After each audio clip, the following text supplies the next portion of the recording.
New Gods of Remnant by Neon Sangetsu, Chapter 7, Reasons to Lead. Belief is a powerful thing.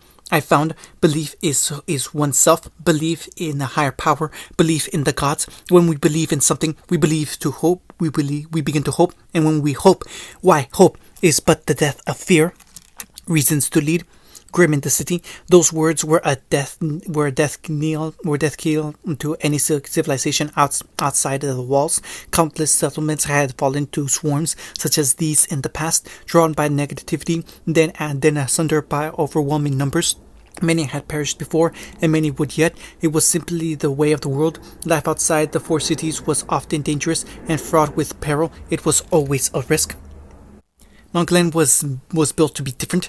Her walls were thick and her defenders strong. She had vast tunnels connecting to the city of Vale itself, the better by which to ferry supplies and reinforcements to her with speed and ferry in equal measures. The greatest minds of this generation had gone into her construction. She was protected, steadfast, secure. At least she should have been, but she was betrayed, for these Grimm had not come from without, but within the walls themselves. Someone had drawn them close to the perimeter of the wall of the city, then let them in. Even as the defenders realized the terrible truth of their betrayal, it was already too late. There was no escape. In another era, another universe, there would have been that would have been the end of things. Mount Glen would have fallen and served as a harsh reminder of what lay beyond the walls, all because of a madman named Marlot. But this time, they were not alone. Hold the line! A golden blur tore past the fleeing civilians and flung itself into the streets. Those who saw it would say it resembled a man for the merest of moments. In the next, a great golden creature crashed down upon the invaders and stood between them and certain doom. Clawed paws scythed down into the street like a guillotine, upturning the road to fling the enemy ranks back. Ursa and Beowulfs flew through the air like straw dolls. Goliaths were trampled underfoot. Luminous jaws parted as the creature spoke. Fight! That lone word ripped through the city. Hold the line, do you hear me? Its many tails swept out and scoured the ground from the earth. We hold them here. No one else dies today. Not one more. Push them back. Fight! Fight! The beast brayed again in a voice like thunder. For your families, for your children, for your lives. If you falter here, everyone dies. A towering paw annihilated an entire pack. More climbed atop him. He swatted them aside like gnats. Yet more came. Is that what you want? Among the fleeing masses, an aging huntsman paused. His name was Dean Winchester. In time, he would have a grandson named Carden, but that wasn't important now. You see, Winchester didn't consider himself a religious sort. He did his duty on the wall with the rest of his fellow huntsmen, said his prayers to the gods, dearly departed though they were, and tried to live life as his father before him. Through good work and good deeds, he hoped to make the world a better place, so that he might one day go and be with the gods themselves. But here, now, for the first time since he'd been but a boy, it felt as if his prayers were answered. He was looking at an honest-to-goodness God, the God of light himself, come down to save them. Fight, damn you! Quick as a flash, the beast became a man again, hands held high, smoke burst from his fingers, and a horde of golden warriors answered his call. Or everyone's going to die! Could he even run now, after what he'd seen? Could he turn tail and flee, knowing countless innocents would perish? No, Dean knew his answer. He pivoted and raised his two-handed mace with a roar. His fellows saw him. For Mount Glen, he bellowed. For Vale, for the god of light. That's more like it. Their golden god caught a Grim and crushed its skull before kicking its corpse away into its fellow. Listen to him. Stand. Fight. This is your home. Protect it. His words were fire in Winchester's veins. He surged forward, fire blazing in his soul. Huntsmen rallied at his cry. They began to fight back, and so the defenses began. Kakashi whistled sharply for his charges. It was the sound of mercy. All right, he laughed, breath fogging into the brisk winter air. That was a good workout. You've earned yourself a breather. Be up in 10 minutes. Willow's knee collapsed on the track with a cry torn somewhere between a sob and a snarl. Cinder was only a heartbeat behind her. Even then, she somehow managed to get a good 3 paces ahead of her. Of course, the little hellion took some petty pride in that and sneered even as she ate dirt. Tiny though she was, Cinderfall, or Cinder Hatake, as she taken to calling herself, the little snit, was a stubborn girl, one used to the rigors of running and fending for herself in the slums. Of course, she'd last longer. Blast it. The girl was younger than her, much younger. Someone so small shouldn't be that fit. As much as it pained to admit, as much as it pained to admit it, Willow was not that skilled.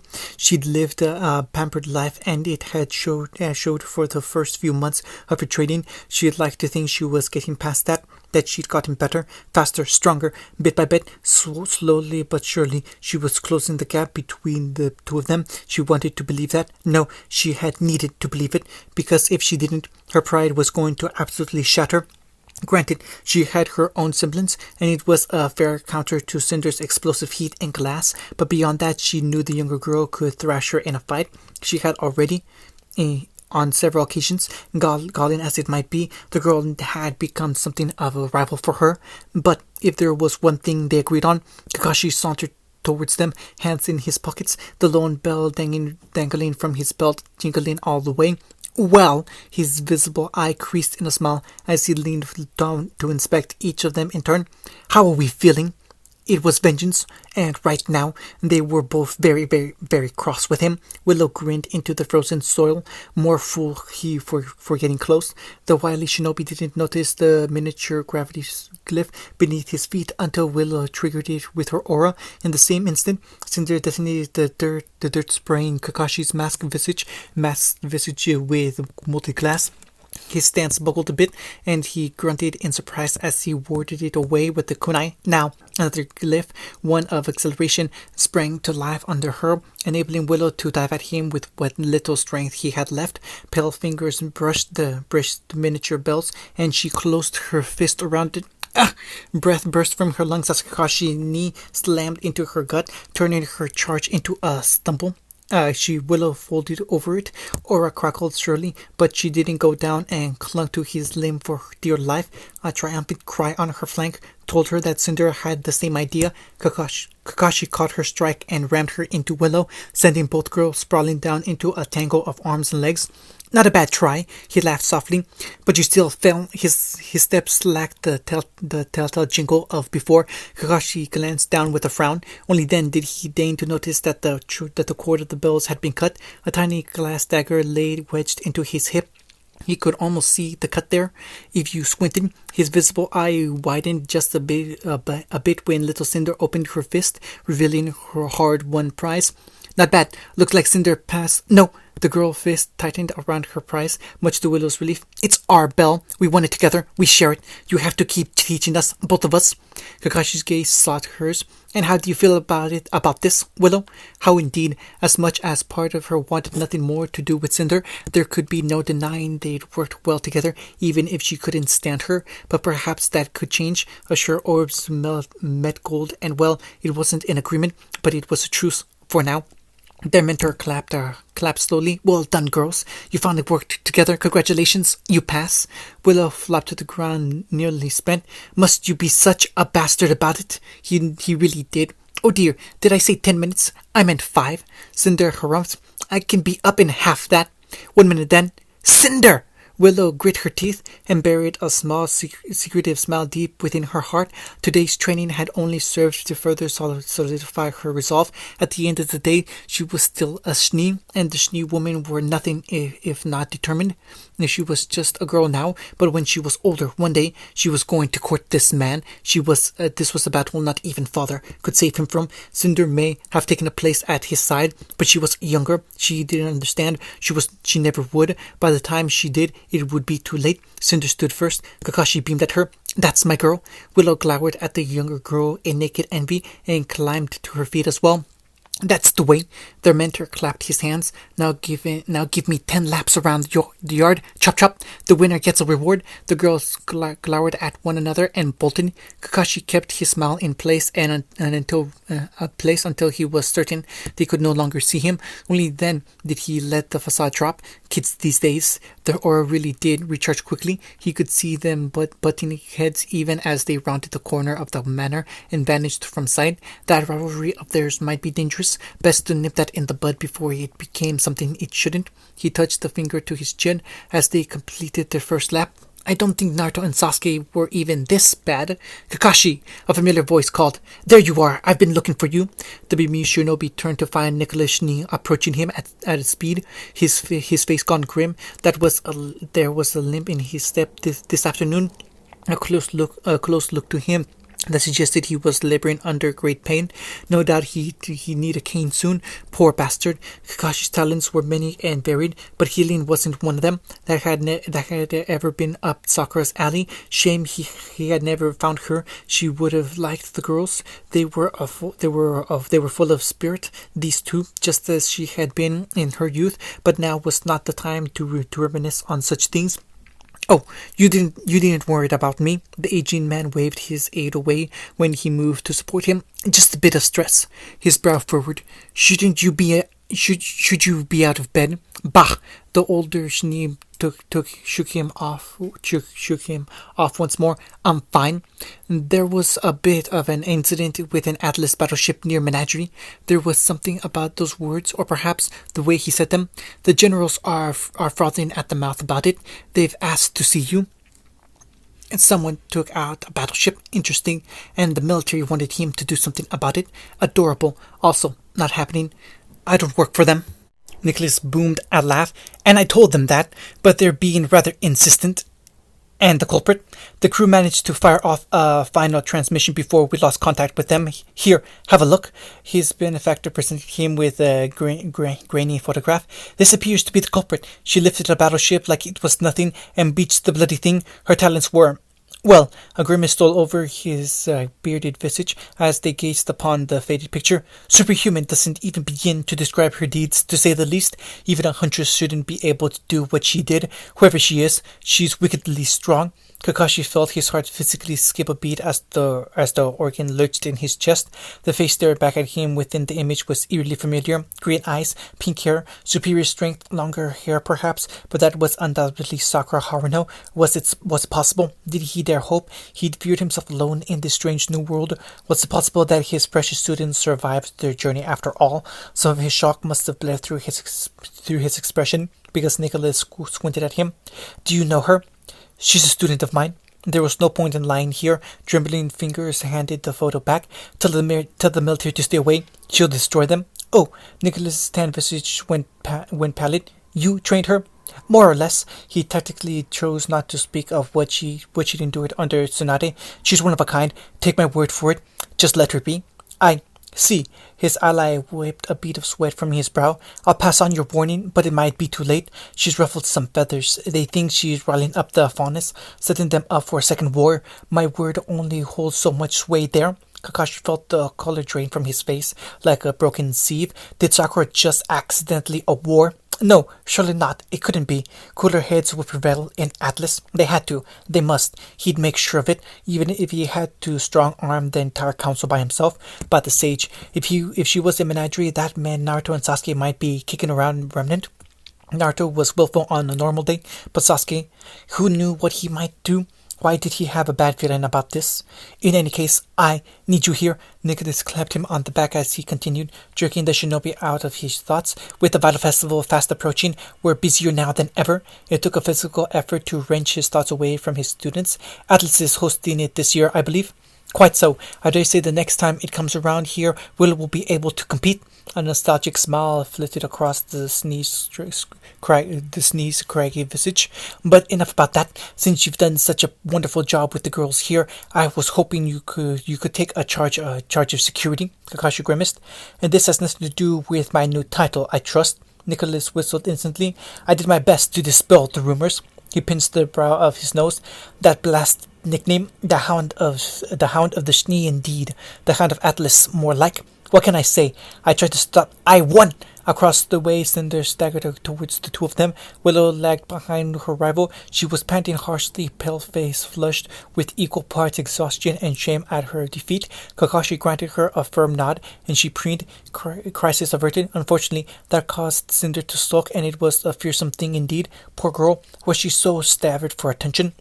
And so the were shinobi knelt, bending one knee. Well, he crooked a grey brow at her. Well, what are you waiting for? Cinder's head barreled into his chest as she ran into his arms without hesitation. Dad! Blast it! Didn't his heart just twitch hearing her say that? It was a good twitch, the sappy kind.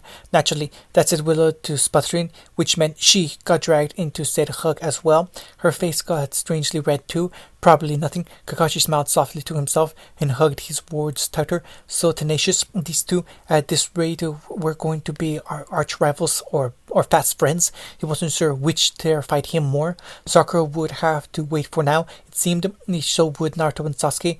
Wherever they were, he had duties here, to say nothing of his responsibilities. Cinder and Willow needed him, and they were far too young to drag around on some cross-country trip. No, he would have to trust in his students. If Sakura felt the need to kill, then surely she was justified. Some people needed to die. That was just the way of the world. Sakura wasn't the sort to attack without provocation. Wherever she was, whatever she was doing, he hoped Sakura would survive. Besides, what could she possibly get up to what could she possibly get up to by herself? She'd always been the rational one, after all. Goddess, are you awake? Sakura jolted back to wakefulness amid the cool sands of the beach as someone poked her in the back. Nope, she'd been meditating on the stars and her power. She'd not drifted off at all. Anyone who said otherwise was a filthy liar and a traitor and a heretic. Great, now she really was starting to sound like a deity. Naruto and Sasuke would never let her hear the end of it. Never mind Kakashi. Goddess. Sakura opened her eyes as a small body pushed against with hers. She knew better than to ignore Kali by now. The girl would just keep poking her if she didn't. Leave the girl to her own devices was a recipe for disaster. She'd learned that lesson the hard way. Rather than turn her away like any sane individual, she sighed, stifled a yawn, and craned her neck. A burning green iris appeared over her, brimming with emerald flames. Inquisitive golden orbs gazed back without fear. Did you need something, Kali? Maybe. The faunish girl squirmed under her gaze, knees twisting right and left as she realized she'd been caught out. Just wanted to be near you. Oh, a pink brow quirked in her direction, but her anger softened when she saw the poor girl's miserable expression. And why is that? Well, I'm your priestess and all. Kali plunked down in her lap and sprawled there like a lazy cat. I should be where you are. Sakura hummed at the obvious lie, but they didn't challenge her on it. Kali couldn't keep a secret to save her life. It just wasn't in her nature. She would crack sooner or later, so she began to stroke her ears instead, eliciting a pleased purr from the child in question as she did so. You really do give the best ear scratches. Golden eyes gazed up at her. Why is that? A tiny laugh tumbled from Sakura's lips. Call it a wealth of experience. Where's Gira? If he'd had a nightmare as well, best to confirm them both at once rather than separately, to say nothing of poor Tyrion. Is he alright? Sitting with Kalos, and Kali drawled. Sakura winced a little at the memory. Theoretically, the boy would make a full recovery, but there could be no denying the scar on his chest. He'd all but torn the bullet out of him, and she hadn't been gentle. To say the least, there hadn't been time. He'd probably wear his scar with pride when he woke up. The silly boy. If he woke up. No, he had to wake up. He must. She couldn't bear the thought of an innocent dying in her watch. And the prisoners? Kali fidgeted but a little in her lap. In the brig, she said. Duncan's interrogating them tonight. A pale of silence fell between master and apprentice, broken only by the faint sound of salt water lapping at their feet. Neither broke. Sakura let it be and turned her gaze towards the stars. High above, the shattered moon gazed down at them with his ruined visage, silent in his eternal vigil. Not for the first time, she wondered at the strength it must have taken for such a feat. Naruto and Sasuke might well manage it, but she didn't know if she was capable of punching a hole through the freaking moon. Finally, she sighed. You didn't come out here just to check on me, did you? Kali tucked her knees in her chest and sulked. No. Knew it. Would you like to talk about it? The girl shook her head quickly. Sakura frowned. Kali, I had a nightmare, her ward confessed, for once sounding very much like the child she was. It was bad. I keep seeing that bullet. Except this time, I'm the one who gets shot. When Tyrion was hit, I got scared. She quivered just a little, no doubt recalling the grisly scene. You're a goddess and all, but we can die. Teary amber eyes sought hers. If someone shoots me, you'll save me, right? Her voice warbled. You won't let me die, yeah? Protect. Sakura's motherly instincts kicked into overdrive, and she pulled Orphan into her arms. Never, she promised, tucking her chin over one shoulder. I'll keep you safe. Hysteric laughter bubbled back. Thank you. I'll hold you to that. Cheeto really never thought about this before. What was she to them? Menagerie clearly saw her as its patron goddess, but there could be no denying that these children had gravitated towards her. A mentor, a mother. Would they remember her when she was gone? What legacy would she leave behind? She still had no way of knowing if Sasuke or the others had even made it to this world. What if it was just her? The people of Menagerie all but worshipped the ground she walked on now, but would that worship last? Would it be remembered? Would she? In the end, her mouth betrayed her first. I'm adopting you. Kali's jaw clicked open. Her eyes got really big. Huh? Well, if you don't want me to. Yes, yes, yes! Kali's head slammed into her chest, nearly bowling her over in a gleeful rush. I don't mind at all. Nope. Not a bit. She nuzzled closer, holding on for dear life. I've never had a real mother before. Best goddess ever. A damp sensation began to soak through the front of her robe near her chest. Did you read my mind? She hiccuped, her voice hitching against her dress. How did you know I wanted that? Are you crying? Maybe. Red-rimmed eyes rose to meet hers. You can't take it back. You're my mom now. I'm naming my firstborn after you. Sakura cringed inwardly at such a notion. Please don't. Call her anything else. Oddly enough, Kali fixated on those words. Like what? Aren't you a little young to worry about that? Well, yeah, the girl grinned, but now I can't stop thinking about it. Such a silly little girl. I'm sure you'll think of something sooner or later, Kali. Blake, then, she answered, a moment's pause. Sounds like my favorite color. She'll be an adorable badass. But hey, enough about hypothetical children. Can you adopt Gira too? Shining golden eyes regarded her, brimming at the idea. Maybe even Tyrion. They'd love you for it. Sakura sighed. Meh. In for a penny, in for a pound. Sure, she shrugged. I'm sure there's some paperwork involved in all that.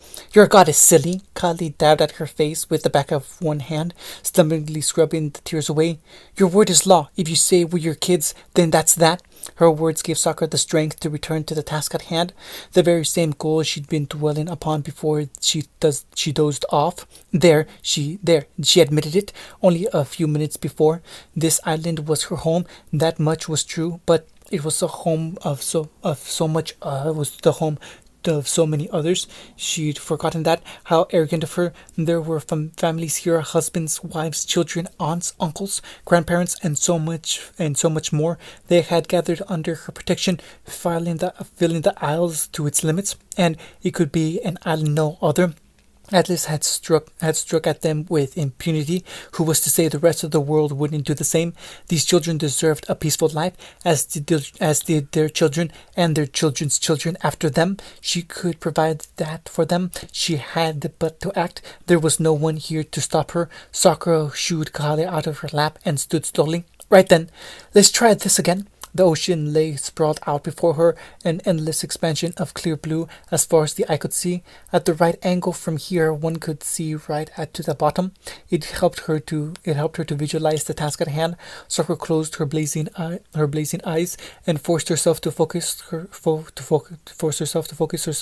the task at hand. Slowly, tentatively, she reached out with her newfound power. Inhaled, exhaled, in, out, in, out. Flames flickered from her closed eyelids.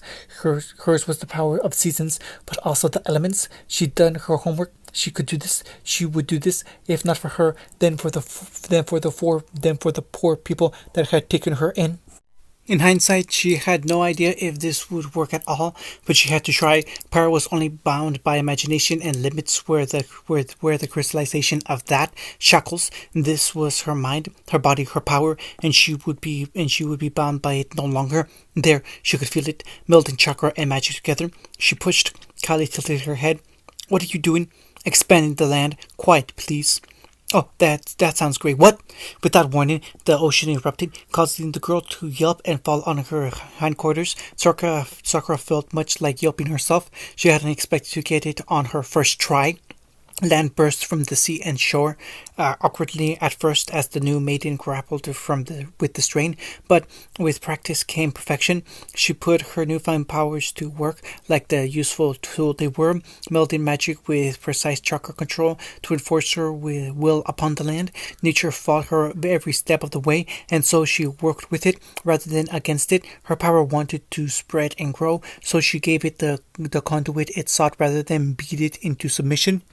Sand became soil and spread outwards, shedding salt water as grass began to grow in its place. Flowers bloomed.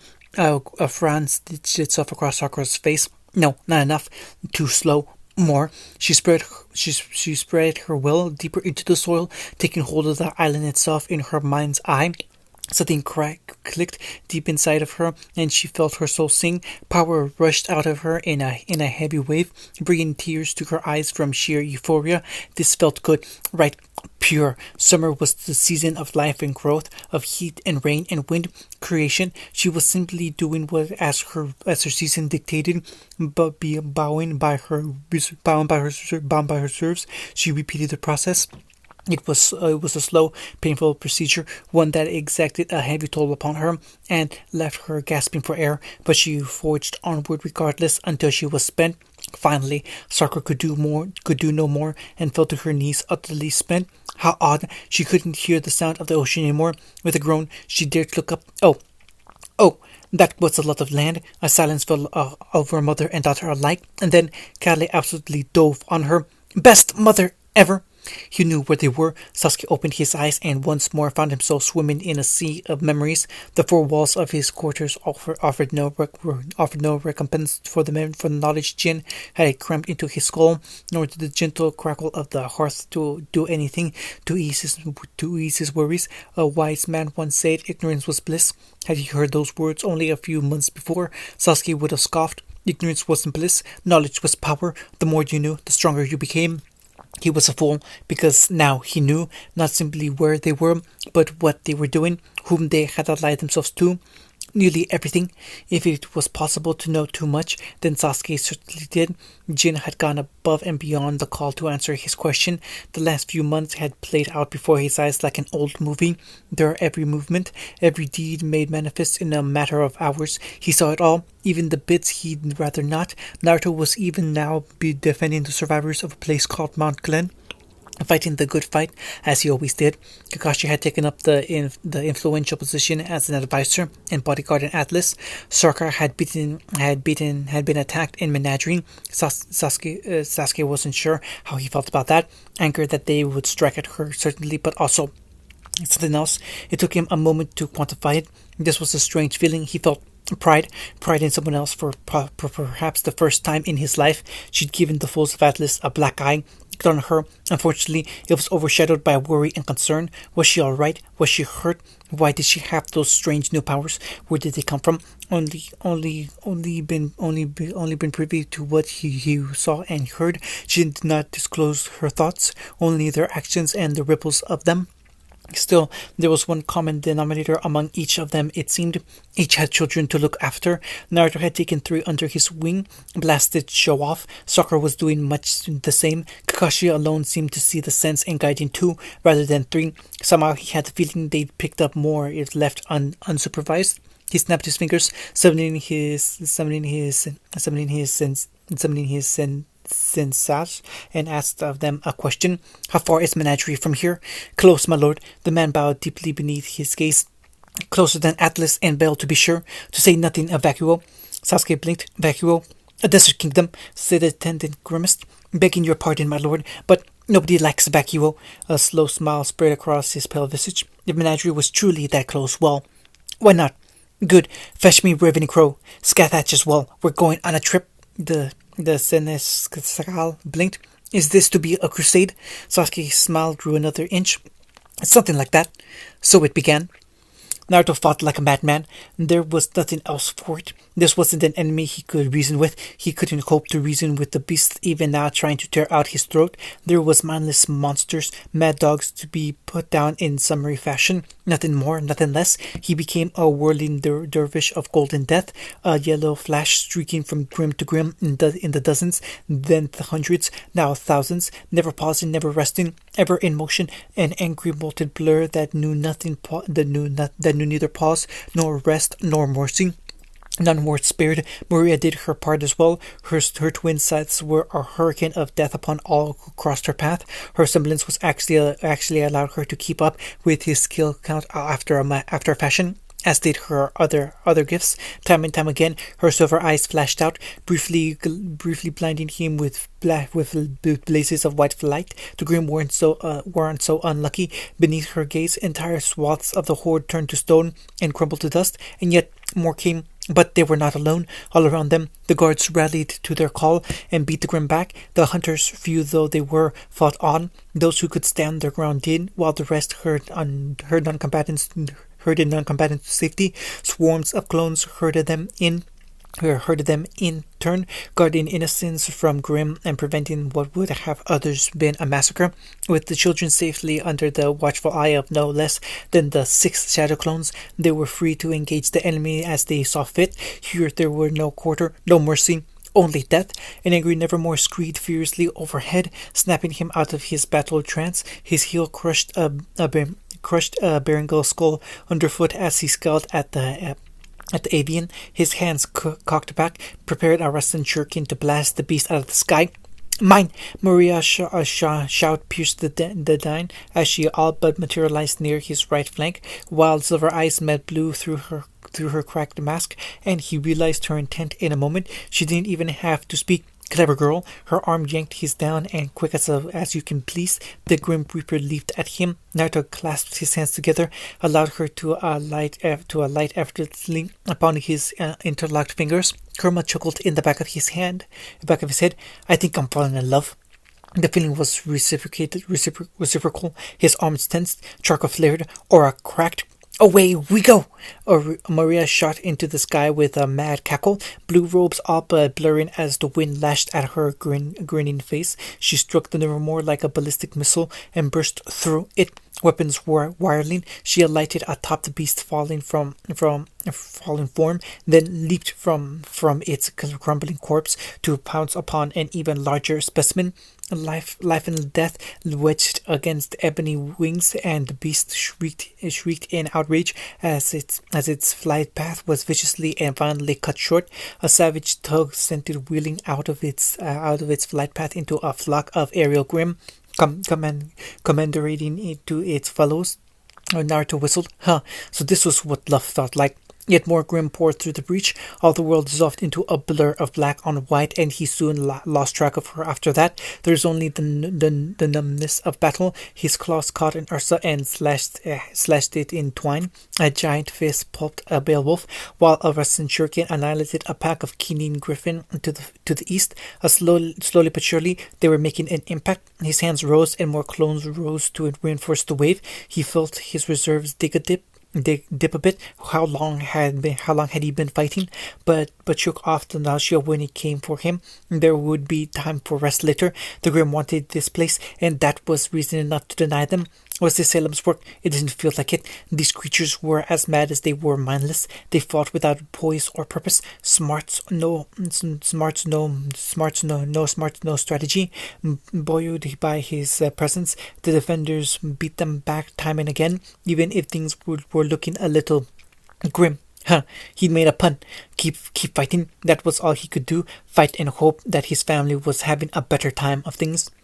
Summer Rose watched, and as she watched, the little girl learned. She didn't even have words for what she witnessed. Indeed, how could she? She was but a child, and this was beyond her keen intention. Naruto, Maria, Papa, and Mama ripped and tore through the Grim like wet paper, sparing none in their wake. None could touch them. Every strike flowed like water. Every counter eviscerated their enemies. They were power and grace personified. They didn't simply fight. They danced. Wait, maybe one word could describe them. Secure atop a high rise with her sisters and surrounded by a squad of wary clones, she marveled at it all. Wow! Silver eyes sparkled as she watched the massacre unfold below. Giant golden hands collided, creating a shockwave that flattened Grim for miles in every direction. Huntsmen poured through the gap and hacked the fell beasts down before they could rise again. With a roar, Naruto turned and repeated the motion, creating yet more breathing room for the defenders. His voice boomed, reaching even up here. Maria, seal that damn breach! The Grim Reaper danced past, and her eyes flashed, turning yet more grim to stone before they could pour through the opening. Naruto seized a fallen boulder and flung it through, crushing down the fine powder. For a blessed moment, the tide of darkness ceased. A great big brute of a huntsman wielded a flanged mace and saw what they were doing and capitalized on the opportunity they created. He barked a command and semblance flared to life in the melee. Fire and earth and metal flowed forth, coalescing around the giant stone to form a molten barrier no Grim could touch. A gentle in no time at all, a crude barrier formed. Just like that, the horde found itself cut off from its reinforcements. A ragged cry went up. Press them! Someone roared, "Press them now!" Summer preened at the sight. These were her parents. These were the guardians who had taken her in and swore to raise her as their own, as their eldest she would be studying at their feet. All their secrets would be hers in time if she became even as half as powerful as these two. For a moment, she imagined it unstoppable. She would be unstoppable. Maybe even invincible. One day that would be her down there, cutting through Grim in the dozens. With that kind of strength, she could save so very many people from the fate she'd first suffered. She could prevent that same tragedy that had befallen her family. She could learn their ways and protect everyone. No more orphans, no more crying children, never again. She would be a hero. No matter how long it took her, it would be years well spent. And one day, when she had children of her own, she would teach them as she had been taught. They would never be forgotten. So she swore, but boys were icky and she didn't want to think about that right now. Rather, she wanted to watch. But the brothers, she couldn't wait for her training to start. Amazing. The young Glinda, silent for so long, finally found her voice. I want that. Summer preened all the more, a proud peacock in full bloom. Good. She understood the pecking order. That there was Glinda, followed by Dirt. The worms inside the dirt. Talk. Summer herself. Mama, and then Papa. So long as she understood her place, they wouldn't have any problems. Talk raised her shining eyes to regard the one-sided slaughter unfolded before them. Me too. And then, far below them, someone screamed, Dragon! A dragon! Naruto heard the beast before he saw it. Couldn't miss it, really. Well, he looked up with a frown. That's a big boy, not having any of that nonsense. High above them, a mountain crumbled away with a sonorous roar, and a monstrosity began to emerge from within. A frightful cry went up from the defenders below as the creature clawed its way free. He was under no obligation to allow that to happen. Of course, it had only just worked a single forelimb free when he raised his hands. Beady red eyes fixed upon him, or rather, the black light building at his fingertips. He smiled as its thick neck craned towards him. Watched that massive maw part in a defiant roar. Its cry was swallowed by a rush of light. The wyvern didn't stand a chance because it vanished. The mountain it was trapped in, that vanished too. The shards of heavy debris even now tumbling towards the city below. Yep, vanished. You get the picture. Heat and light and flame burst upwards from Kurma's jaws, annihilating everything in its path as it swept up into the heavens. Clouds were swept aside, revealing the sullen stars and the mangled moon high above. In the end, only a molten stump of the ridge remained. Black ash rained down upon the populace, the only sign of what could have been a mighty foe. Kurma whistled softly. You know, I never get tired of that sight. Naruto lowered his arms and found he couldn't help but agree. The moon really was lovely in all its scarred beauty. Damn it, it really was night, wasn't it? Had they been fighting that long? He risked a reluctant glance over his shoulders, only to find dozens of people staring back at him. Must be the cloak. He burned like a beacon in the dim light, his body a bright and shining sun to their eyes. Maybe he should drop it before anyone made an unpleasant assumption. Breath burst from his lungs as Maria slammed into his side, the impact lifting him from his feet. Naruto grunted in surprise and steadied himself, wrapping an arm around her waist as he desperately dug in his feet. That was amazing! The silver-eyed warrior babbled happily into his neck. No! Her gaze snapped up, shining silver meeting crimson. You're amazing! You took out that Elder Grim like it was nothing! She gave him a shake for good measure, trying to make certain he was still there. Since when can you fire off nukes? He cocked his head aside. Since always. It was the right thing to say. Mwah! Moria grabbed him by the face and leaned in with startled speed, angling her head just so, something warm, soft, and infinitely yielding pressed against his lips. His mind rebooted once, twice, thrice. Error. Critical error in the brain. Script not found. Naruto had stopped functioning. His lips parted in confusion, and she deepened the kiss. It couldn't be anything else. Appa drilling him against the wall, one leg looped loosely against his, tying him up in her further still. Perhaps it was the adrenaline. Maybe he was still drunk on chakra after slaying so many Grim. It could have been a more tender emotion altogether. Who could say? Not he. He found he rather liked this feeling. After all the fighting he'd done, her lips were the sweetest ambrosia. Never had he wanted something so badly, and never known until he received it. Distantly, he thought he heard people cheer. Wah! He managed eloquently as she pulled away. There, Maria's forehead touched his, nose brushing his own, lips caressing his as she spoke. This close, he could see her tan cheeks, gone dusky with embarrassment. Consider that your ruha! She gasped in surprise as his arms tightened around her waist and lifted with his hands, cradling her hips just so. Though his mind had failed him, Naruto's body did not. Something hard pressed against her. Maria made a tiny noise of muted appreciation that didn't try to escape. On the contrary, she welded herself to him, locked her fingers around his, and clung on for dear life. Warm fingers threaded through his hair, tugging but a little bit before she found a better grip around her shoulders, and she held tight. Her blood must have been up too, because oh dear, that was a rather glazed look in her eyes. Listen here, Buster. She leaned in, lips brushing the outer lobe of his ear. You're really lucky we're not alone right now. His tongue betrayed him. Unlucky, more like. She laughed and slapped his chest. I'm going to kiss you again now. Her eyes went hooded a moment later. This is your one chance to back off. He couldn't. The realization terrified and excited him more than he care to admit. He'd never felt this before. Now that his battle had begun to bleed dry, he wasn't even sure what he was meant to say or do. Maria was a friend, a close friend even. They'd fought and bled together twice before this. He was admittedly fond of her and enjoyed spending time with her. To just walk away here now, the thought stung. I don't think I can, he mumbled. Me neither. Silver orbs flashed, gone dark with lust. I should warn you, I like to cuddle. When her mouth found his for a second time, Naruto found himself yielding to it, though he had no idea what to do. There would be time for embarrassment and sputtering denials later. For now, he wanted to explore the delicious sensation while he could, just a little longer, nothing overt. He simply wanted to hold the wonderful woman in his arms. Someone whistled. Naruto ignored them. Another individual coughed. Maria snarled and flailed a hand over her shoulder. Finally, someone, he never knew who, dared to raise their voice. We could have a moment of your time. Naruto opened his eyes and scowled at them. What is it? My lord. Wait, Naruto balked. Lord. Lord of what? A man knelt before the two of them before the shinobi could muster his thoughts, let alone find the words to speak. Thank you for saving us. He raised his gaze, revealing the wounds he sustained in battle. We are forever in your debt.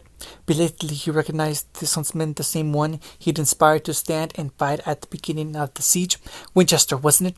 He'd heard someone shout the name. Poor bastard was missing an eye now. The left side of his face made a bloody ruin by grim claws. He couldn't very well ignore that now, could he? With a low suffering sigh, he set Maria down and stood forward. It was the simplest thing to lay his marked hand upon this noble hunter and focus. There, I restored. Face fixed, good as new.